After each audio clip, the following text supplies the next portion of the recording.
అవినీతి, black money, ఉగ్రవాదానికి వ్యతిరేకంగా జరుగుతున్న యజ్ఞంలో ప్రజలంతా పాలు పంచుకుంటున్నారన్నారు ప్రధానమంత్రి నరేంద్ర మోడీ. సహృదయంతో ఈ యాగంలో భాగస్వామ్యులవుతున్న వారందరికీ సెల్యూట్ చేస్తున్నట్టు ట్వీట్ చేశారు మోడీ. దేశానికి ఆర్థికంగా వెన్నెముకగా నిలుస్తున్న రైతులు, కార్మికులు, చిన్న స్థాయి వ్యాపారులకు ప్రభుత్వ నిర్ణయం ప్రయోజనం కలిగిస్తుందన్నారు.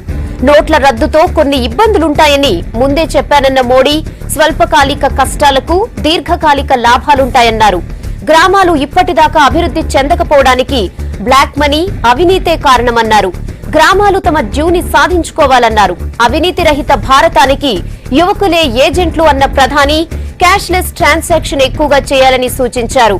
బ్లాక్ మనీపై జరుగుతున్న యుద్ధంలో ఇండియా గెలవాలన్నారు మోడీ. అలా జరిగితే పేదలు, మధ్యతరగతి, భవిష్యత్ తరాలకు మేలు జరుగుతుందన్నారు.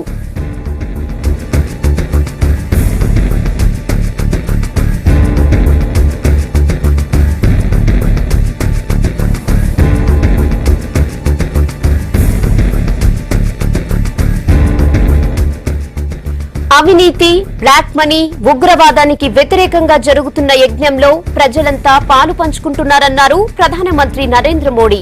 సహృదయంతో ఈ యాగంలో భాగస్వామ్యులవుతున్న వారందరికీ సెల్యూట్ చేస్తున్నట్టు ఆయన ట్వీట్ చేశారు.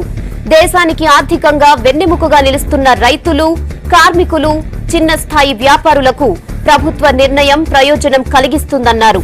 ఇక నోట్ల రద్దుతో కొన్ని ఇబ్బందులుంటాయని ముందే చెప్పానన్న మోడీ స్వల్పకాలిక కష్టాలకు దీర్ఘకాలిక లాభాలుంటాయన్నారు. గ్రామాలు ఇప్పటిదాకా అభివృద్ధి చెందకపోవడానికి బ్లాక్ మనీ, అవినీతే కారణమన్నారు. గ్రామాలు తమ డ్యూటీని సాధించుకోవాలన్నారు. అవినీతి రహిత భారతానికి యువకులే ఏజెంట్లు అన్న ప్రధాని క్యాష్లెస్ ట్రాన్సాక్షన్స్ ఎక్కువగా చేయాలని సూచించారు.